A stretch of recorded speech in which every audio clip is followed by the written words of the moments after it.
Hello everybody, what's going on? So if you have been watching the markets lately, you know that the fintech sector has been an absolute battleground. And right at the center of that storm is SOFI Technologies. Now, if you only looked at the stock chart, you would think that the company was in an absolute free fall. We are sitting here watching a massive gap between the company real world business performance and its equity value. It is one of the most frustrating yet mathematically fascinating setup on the Wall Street today. Think about this. SoFi just delivered an absolutely staggering quarter. We are talking about a record-breaking milestone across board. Revenue blew past consensus. Members' growth did think traditional bank can only dream of. And the reaction from the market, a double-digit sell-off. Why? Because Wall Street is throwing a tantrum over guidance. Management decided to hold their full year outlook steady instead of immediately raising the bar. The market saw caution and they choose to punish it. But if you dig underneath that surface, you discover that this isn't a story of business slowing down. It's a story of a company intentionally building a massive spring loaded trap for the second half of this year. Today, we are breaking down the exact variable driving this disconnect and why this institutional hesitation is handing long term investors an incredible gift. Let's look at the numbers because data doesn't have an emotional bias. When the latest earning report dropped, the headline numbers should have turned heads. Total adjusted revenue came in at massive $1.087 billion. For context, the consensus estimate among the top 19 Wall Street analysts covering the stock was stuck at 1.051 billion. They didn't just beat it, they cleared it by a wealthy margin. But the real magic is in the efficiency. Adjusted EBITDA skyrocketed by 62% year over year, hitting $339.9 million. That put their adjusted EBITDA margin at a rock solid 31%. If you're a financial nerd, you know about the rule of 40, the gold standard matrix that combines a growth rate and profit margins to see if a tech company is truly healthy. Anyone above 40% means you are elite. This quarter marked SoFi's 18th consecutive quarter meeting or exceeding the rule of that 40.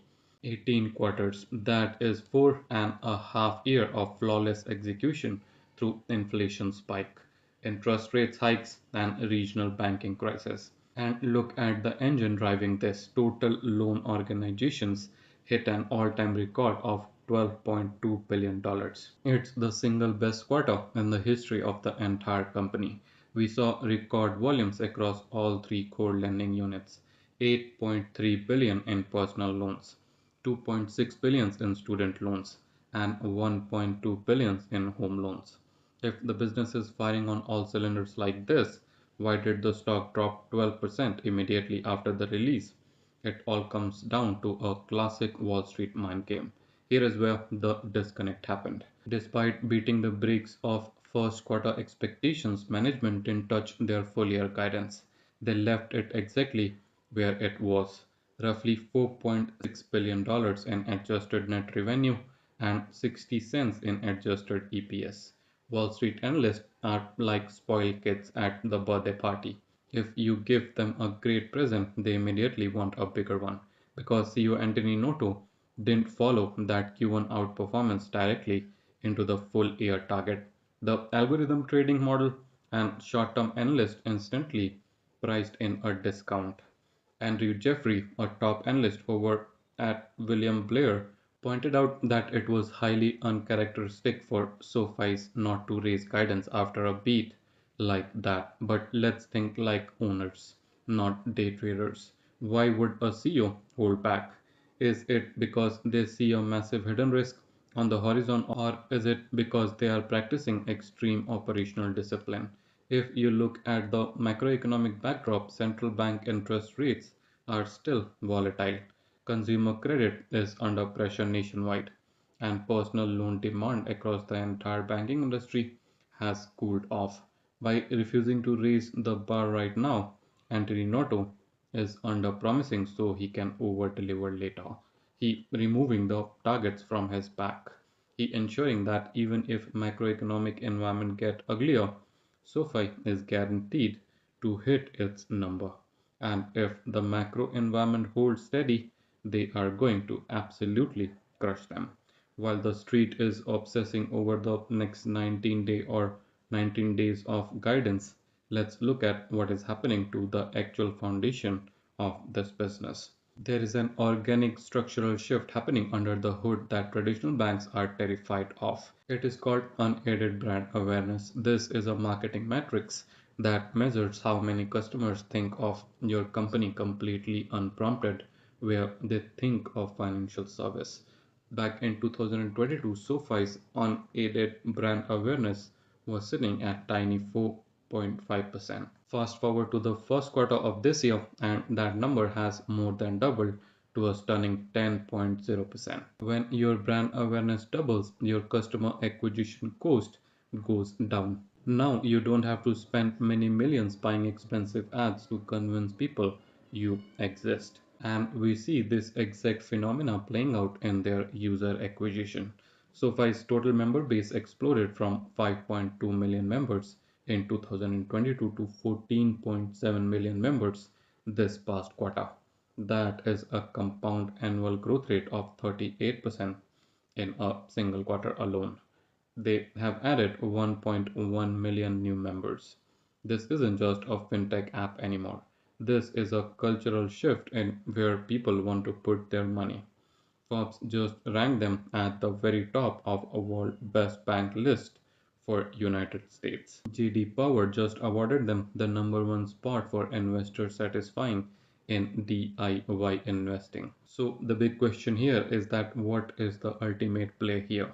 If you are looking at this stock at its current valuation, the entire investment thesis boiled down to one critical variable, the back half margin expansion. Right now, consensus estimate expect SoFi EBITDA margin to swell where they are right now up to massive 37% to 38% in back half of the year. If management hit those margins, the current valuation of the stock becomes a mathematical absurdity. Right now, the stock trades at roughly 28 times next 12 months earnings, with consensus EPS growth projected at 57% year over year.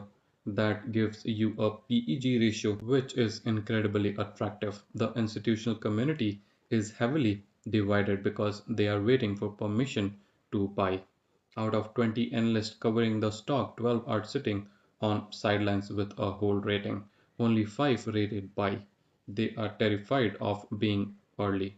But look at the independent valuation models. Mid-case structural models project this business targeting $37 per share by December of 2030. Even the average consensus Wall Street right now sits at $21.10, representing a massive 35% upside from where the stock is hovering today. The high targets are up at $31. The market can keep it emotional volatility. For those who understand structural growth, the path forward here is incredibly clear. SoFi has successfully evolved from a simple student loan consolidator into a vertically integrated, highly profitable digital banking. They own their balance sheet, they fund their loans with their own record deposits, and their brand recognition is scaling faster than their expenses. When a company consistently put up record-breaking quarters, maintains an 18-quarter streak at crushing of the rule of 40, and expand its user base by 35% year over year, all while the stock price get compressed by short-term sentiment, that is not a red flag for me. This is an inefficiency. The guidance discount we are seeing right now is a temporary canopy. At those high margins back half numbers start to print in the coming quarters, management will have no choice but to let the true scale of this business reflect in the numbers. When that spring unwinds, the Wall Street analysts who are sitting on hold right now will be forced to chase the momentum upward. Positioning yourself ahead of that structural shift is how real wealth is generated in this market. So keep your eyes on the operational execution, ignore the short term noise, and let the math do the work for you.